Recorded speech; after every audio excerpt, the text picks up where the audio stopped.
Hello बच्चों, तो कैसे आप सब लोग। तो उम्मीद करता हूँ आप सभी खैरियत से होंगे और एकदम मजे में होंगे। तो बच्चों, प्रीवियस लेक्चर में हमने पढ़ा था कि ऑर्डर्ड पेयर और कार्टेशियन प्रोडक्ट है क्या। तो बच्चों, आज का जो हमारा टॉपिक है वो है रिलेशन और बाइनरी रिलेशन। तो बच्चों, आज के इस वीडियो में हम देखेंगे कि रिलेशन है क्या। तो बच्चों, आप देखिए, रिलेशन होने के लिए दो लोगों का होना जरूरी है। अरे दो लोग होंगे तभी तो उनके बीच में रिलेशन होगा ना। जैसे कि रणबीर कपूर का आलिया के साथ, सिद्धार्थ का कियारा के साथ, और आपका और मेरा। तो बेसिकली रिलेशन में क्या है, दो लोगों का होना जरूरी है। तो बच्चों, मैथमेटिक्स में किसका रिलेशन किसके साथ होगा।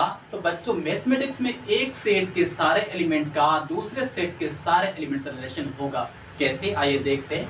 लेट सपोज हमारे पास एक ए सेट है और उसमें एलिमेंट हैं 1 और 2, और हमारे पास दूसरा सेट है बी और उसमें एलिमेंट है 1, 2 और 3।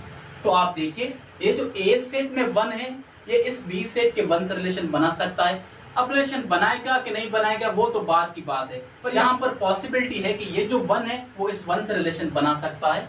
तो उसको हम इस तरह से, और सेम वे से ये जो 1 है वो इस बी से भी रिलेशन बना सकता है, और सेम वे से ये 1 3 से रिलेशन बना सकता है। अगर ये 1 इन तीनों से रिलेशन बना सकता है तो सेम वे से ये 2 भी तो इन तीनों से रिलेशन बना सकता है ना। तो 2 जो है वो इस 1 से रिलेशन बनाएगा, 2 इस 2 से और 2 इस 3 से। तो हम इनको इस तरह से लिखेंगे, मतलब ये 1 जो है वो 1 से रिलेशन बना रहा है, और 1 2 के साथ रिलेशन बना रहा है, और 1 3 के साथ बना रहा है। सेम वे से 2 जो है वो 1 के साथ रिलेशन बना रहा है, और फिर 2 2 के साथ बना रहा है, और 2 3 के साथ रिलेशन बना रहा है। तो बच्चों, अगर हम इन ऑर्डर्ड पेयर को एक सेट की फॉर्म में लिख लें कुछ इस तरह से, तो बच्चों आप देखिए, आपको इन ऑर्डर्ड पेयर को देखकर या इस सेट को देखकर कुछ याद आ रहा है। अबे बुड़बक, ये हमारी क्या है, ये हमारी दो सेट्स की क्रॉस प्रोडक्ट है। क्योंकि हम क्रॉस प्रोडक्ट में या कार्टेशियन प्रोडक्ट में क्या करते हैं, हम एक सेट के सारे एलिमेंट्स को दूसरे सेट के सारे एलिमेंट्स से ऑर्डर्ड पेयर में लिखते हैं या ऑर्डर्ड पेयर बनाते हैं ना। तो हमने यहाँ पर क्या ए सेट के जो सारे एलिमेंट्स थे मतलब 1 और 2, और बी सेट में जो सारे एलिमेंट्स थे 1 2 और 3।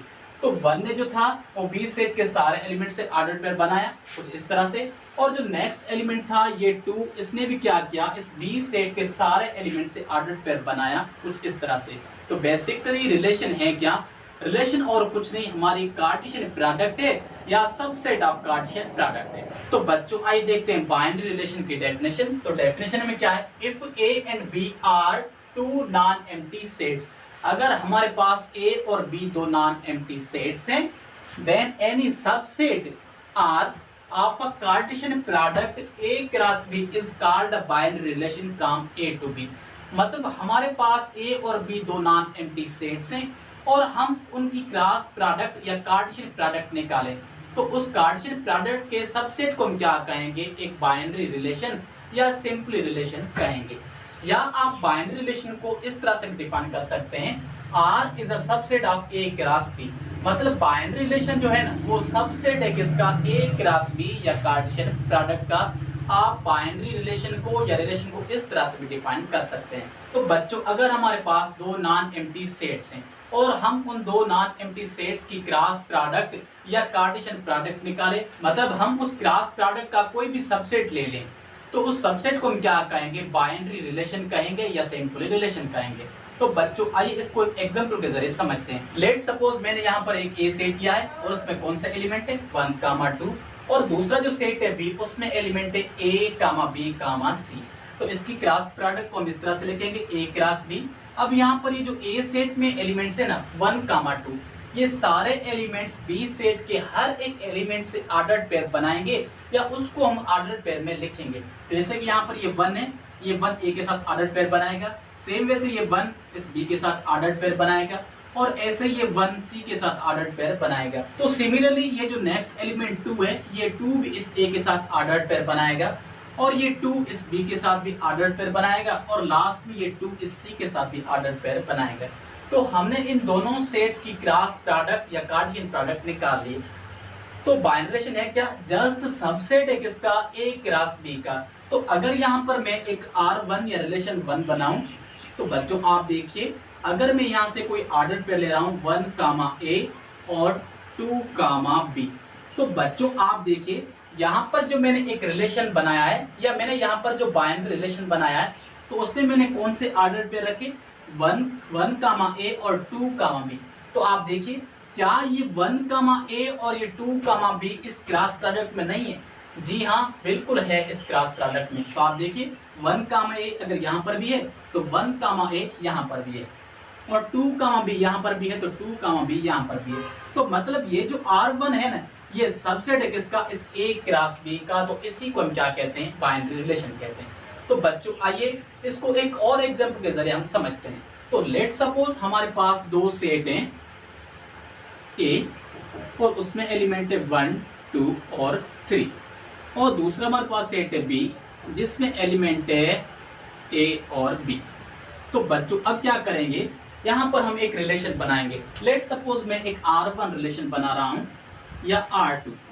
तो आप देखिए यहाँ पर ये जो 1 है वो B के साथ रिलेशन बनाएगा, और ये 2 जो है वो A के साथ बनाएगा रिलेशन, और ये जो 3 है वो B के साथ रिलेशन बनाएगा। तो यहाँ पर मैंने एक रिलेशन बनाया है R2।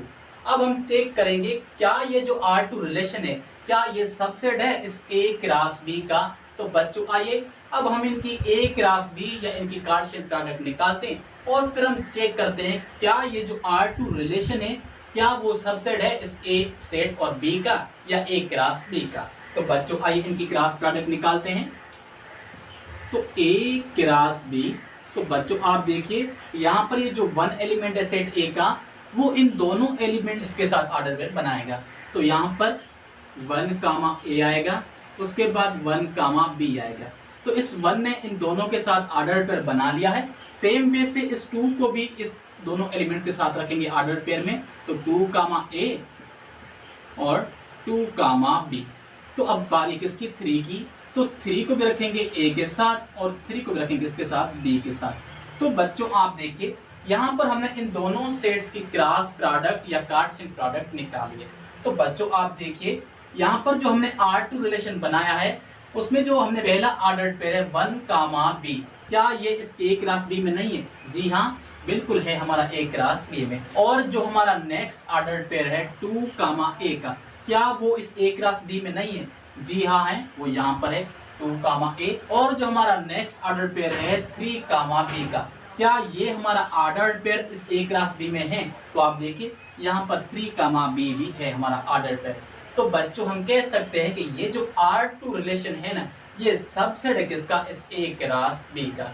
तो बच्चों ये था रिलेशन या बाइनरी रिलेशन। तो बच्चों मैं उम्मीद करता हूँ कि रिलेशन किस तरह से बनाते हैं दो सेट्स के बीच में वो आपको अच्छी तरह से समझ में आ गया होगा। तो बच्चों बेसिकली रिलेशन है क्या, रिलेशन जस्ट सबसेट है किसका, A क्रॉस B का या कार्टेशियन प्रोडक्ट का। तो बच्चों जब हम दो सेट्स की कार्टेशियन प्रोडक्ट या A क्रॉस B निकालते हैं तो हम क्या करते हैं, हम उस A क्रॉस B में ऑर्डर्ड पेयर बनाते हैं, और हम उन ऑर्डर्ड पेयर को लेकर एक दूसरे सेट में रखते हैं। तो वो जो दूसरा सेट होगा ना वो क्या होगा, सबसेट होगा उस A क्रॉस B का, और उसी सबसेट को हम क्या कहेंगे, बाइनरी रिलेशन कहेंगे। तो बच्चों रिलेशन के लिए दो नंबर्स का या दो क्वांटिटीज का या दो लोगों को होना जरूरी है, क्योंकि रिलेशन हमेशा दो नंबर्स के या दो लोगों के या दो क्वांटिटी के बीच में ही बनता है।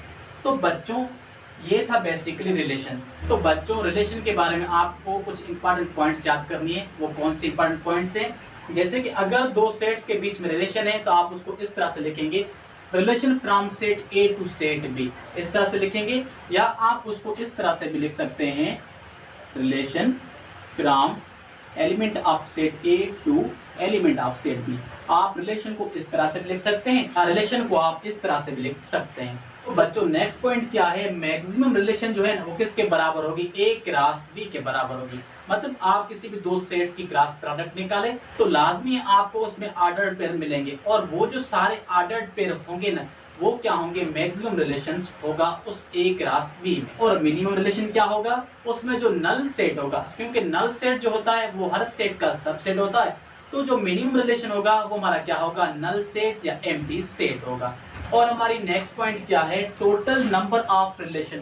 अगर आपको किसी भी दो सेट्स के बीच में नंबर ऑफ रिलेशन फाइंड करना है तो उसका फार्मूला क्या है, 2 पावर n इंटू n।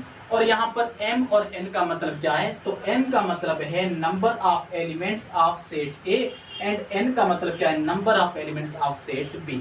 मतलब 2 की पावर आपको क्या रखनी है, m इंटू n रखनी है।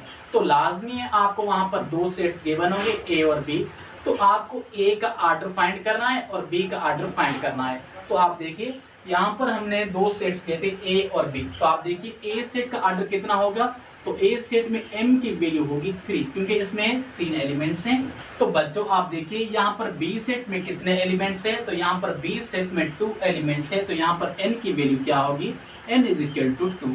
तो आपको क्या करनी है, इस 2 की पावर, आपको क्या करनी है, इस 2 की पावर 3 इंटू 2 रखनी है, और इस 3 को 2 से मल्टीप्लाई करेंगे तो हमें क्या मिलेगा, 2 पावर 6 मिलेगा। और ये इस A और B में टोटल नंबर ऑफ रिलेशन बन सकते हैं। तो अगर आपको किसी भी एग्जाम में या किसी भी टेस्ट में आपसे पूछा जाए कि A और B दो सेट्स है और इसमें कितने नंबर ऑफ रिलेशन बन सकते हैं, तो आपको फार्मूला याद करना है 2 की पावर m इंटू n।